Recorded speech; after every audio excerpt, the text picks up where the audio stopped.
إن الحمد لله نستعين ونستغفره ونعوذ بالله من شرور أنفسنا ومن سيئات أعمالنا من يهد الله فلا مضل له ومن يضلل فلا هادي له أشهد أن لا إله إلا الله وحده لا شريك له وأشهد أن محمدا عبده ورسوله اللهم صل وسلم وبارك على محمد وعلى آل محمد كما صليت على إبراهيم في العالمين إنك حميد مجيد.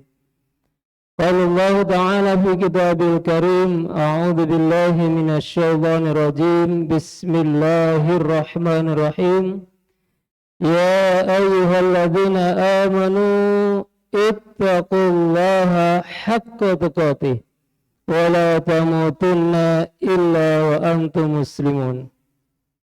وقال في آية أخرى قل إن صلاتي ونسكي ومحياي ومماتي لله رب العالمين. صدق الله العظيم. Ma'asyiral muslimin, jamaah salat Jumat yang dirahmati oleh Allah Subhanahu wa taala. Pertama-tama marilah kita panjatkan puja dan puji syukur kita kehadirat Allah Subhanahu wa taala, Zat yang Maha Pencipta, Zat yang Maha Mengatur, Zat yang Maha memperlakukan seorang hamba untuk ditingkatkan ketakwaannya kepada Allah Subhanahu wa taala. Ma'asyiral muslimin rahimakumullah, pernahkah kita berpikir sebelum kita memejamkan mata? Ada di antara manusia yang pada saat ingin memejamkan mata berdoa kepada Allah Subhanahu wa taala. Tetapi tidak sedikit juga manusia yang ketika memejamkan matanya untuk bertidur melupakan doa kepada Allah Subhanahu wa taala. Pernahkah kita berpikir akankah kita besok pagi itu bisa dihidupkan lagi oleh Allah Subhanahu wa taala? Pernahkah juga kita berpikir kita tidur ini suatu saat bisa bangun ataupun tidak bangun? Ma'asyiral muslimin rahimakumullah, ketika Rasulullah SAW haddatsa Rasulullah fil masjid, maka datanglah seseorang ketika itu melakukan salat. Rasulullah SAW pada saat itu mengatakan kepada sahabat-sahabat yang hadir pada majelis pada saat itu, kelak ada seorang hamba wa kana sittina. Pada saat itu seorang hamba yang sudah 60 tahun beribadah kepada Allah dalam bentuk ibadah salat. Wala yuqbal lahu, tetapi tidak diterima oleh Allah Subhanahu wa taala. Wa huwa yutimmu ruku'a wa la yutimmu sujuda. Wa huwa yutimmu sujuda wa la yutimmu ruku'a. Maka kata Rasulullah SAW, seorang hamba ini sempurna pada saat ruku, tapi tidak sempurna pada saat sujud. Begitu juga sebaliknya, sempurna pada saat sujud, tetapi tidak sempurna pada saat ruku. Maka ada kejadian lain ketika Rasulullah SAW berada dalam masjid. Ketika itu datanglah orang melakukan ibadah salat. Dan Rasulullah SAW pada saat itu menegurnya dan mengatakan pada sahabat-sahabat, ya sahabi, ketika kalian melaksanakan ibadah salat, janganlah seperti binatang ayam yang dengan gerakannya mematuk dengan secara cepat-cepat. Sehingga katakan Rasulullah SAW, seorang hamba yang melakukan ibadah seperti ini, maka kelak pada saat meninggal tidak termasuk golongan umat dari Rasulullah SAW. Masyaallah muslimin rahimakumullah, Rasulullah SAW juga berpesan dalam satu hadis mengatakan, kelak ada hambaku yang mana dia mengakalkan mengerjakan ibadah salat, tetapi dia tidak mengerti apa isi atau apa yang seorang hamba pada saat itu lakukan atau ucapkan, dari mulai takbiratul ihram sampai salam. Masyaallah muslimin rahimakumullah, khutbah pada siang hari ini mengangkat tema yaitu 3 janji seorang hamba di dalam melaksanakan ibadah salat. Janji yang pertama yaitu pada saat kita takbiratul ihram, di antara kita ada yang mengucapkan atau membaca suatu doa itu iftitah yang disebut iftitah. Inna salati wa nusuki wa mahyaya wa mamati lillahi rabbil alamin. Sesungguhnya salatku, ibadahku, matiku hanya untuk kepada Allah Subhanahu wa ta'ala. Ini dikuatkan lagi dalam surat yang lain Al-Bayyinah disebutkan wa ma umiru illa liya'budullah mukhlishina lahuddin. Seseorang dalam melakukan ibadah hendaknya dia betul-betul ada keikhlasan dalam dirinya, betul-betul ada koneksi hanya kepada Allah Subhanahu wa ta'ala, bukan untuk orang lain, bukan untuk makhluk yang lain, bukan untuk dipuji oleh orang lain, tetapi lillahi rabbil alamin. Mungkin di antara kita ada yang sudah pernah mendengarkan ada hadis Rasulullah SAW yang menyebutkan ada 3 hamba atau 3 golongan orang yang orang ini taat kepada Allah, tapi kelak di akhirat adalah merupakan salah satu pemicu korek api dari api neraka. Masyaallah muslimin rahimakumullah, ketika dihadirkan orang yang pertama ini, ketika mau memasuki jannah yaitu surga Allah Subhanahu wa ta'ala, maka digentikanlah pada saat itu oleh Allah dan dipanggil oleh malaikat. Maka dipanggillah si orang tersebut yaitu ahlul Quran. Orang ini selama di dunia adalah merupakan orang yang disebut dengan orang ustadz, atau juga orang yang ahlul Quran, orang yang pandai membaca Al-Quran, orang yang qari. Ketika itu datanglah dialog oleh Allah Subhanahu wa ta'ala, apa yang telah aku berikan kepada engkau wahai si fulan. Maka orang ini mengatakan di depan Allah Subhanahu wa ta'ala, ya Allah, engkau berikan aku begitu banyak nikmat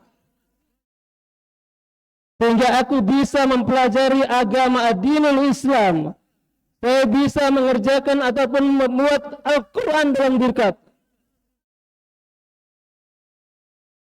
sehingga aku bisa mengajarkan kepada umatmu, sehingga aku bisa mengajarkan untuk kebaikan-kebaikan.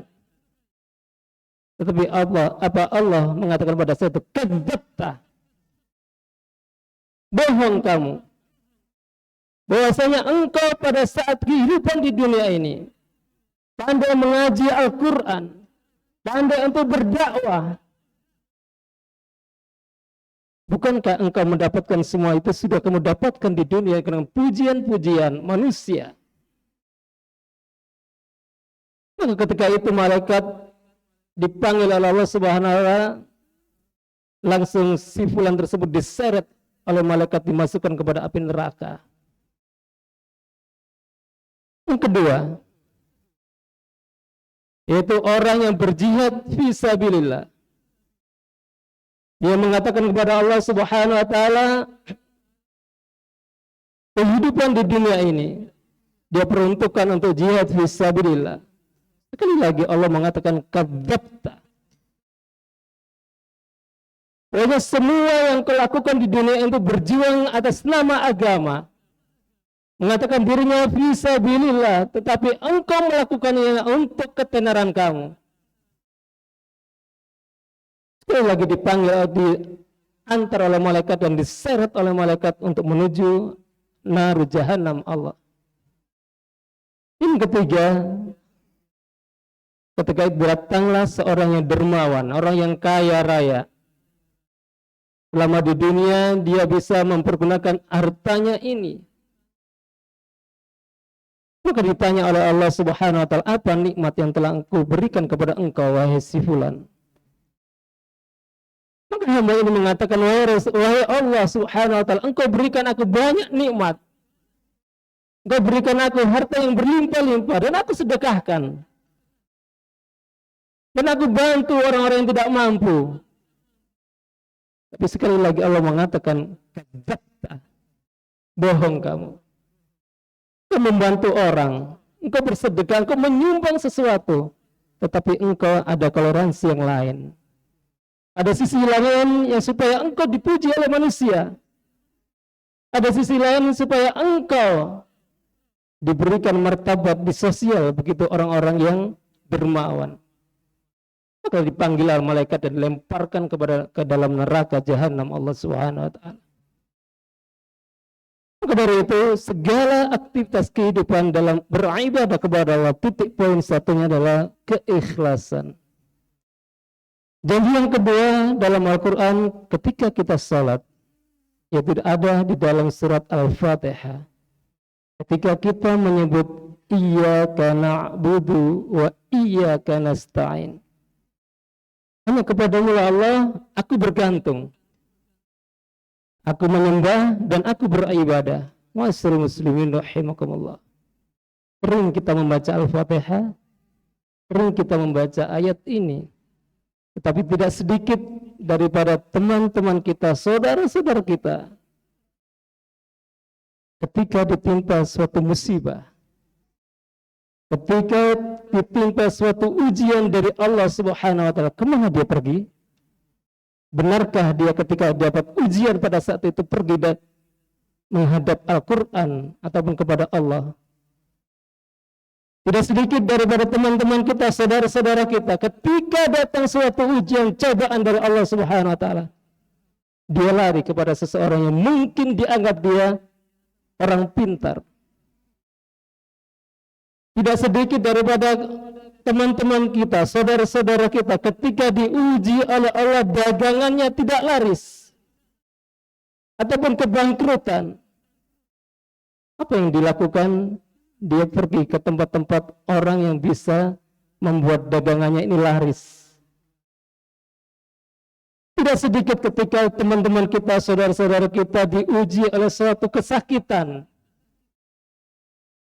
apakah dia langsung merujuk kepada Allah Subhanahu wa taala, zat yang menciptakan sakit sendirinya? Ada di antara kita, teman-teman kita, saudara-saudara kita, yang dia memeluk agama Islam, tetapi lebih percaya dengan orang yang disebut dukun,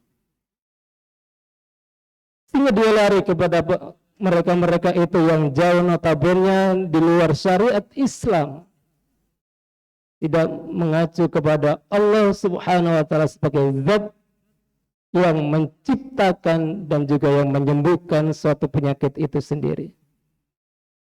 Dan juga ketiga, yaitu dalam ibadah salat yang kita lakukan setiap hari, yaitu kalimat dalam at-tahiyat, asyhadu an la ilaha illallah wa asyhadu anna muhammadan abduhu wa rasuluh atau rasulullah. Ini adalah puncak keimanan seorang hamba kepada Allah Subhanahu wa taala, yaitu ikrar bahwasanya Muhammad sallallahu alaihi wasallam adalah utusan Allah yang terakhir.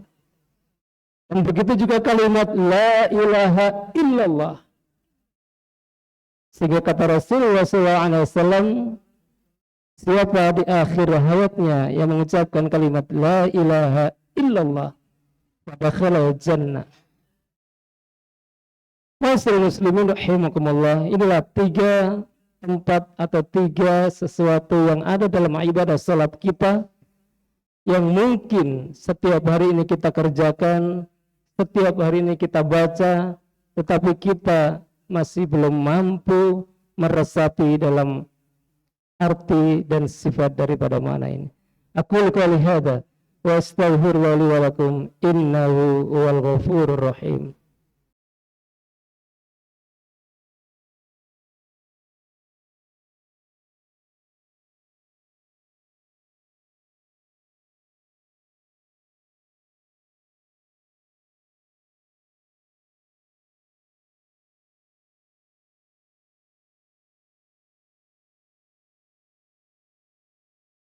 Amin. Salatu wassalamu ala asrafil anbiya'i wal mursalin wa ala alihi wa ashabihi ajma'in.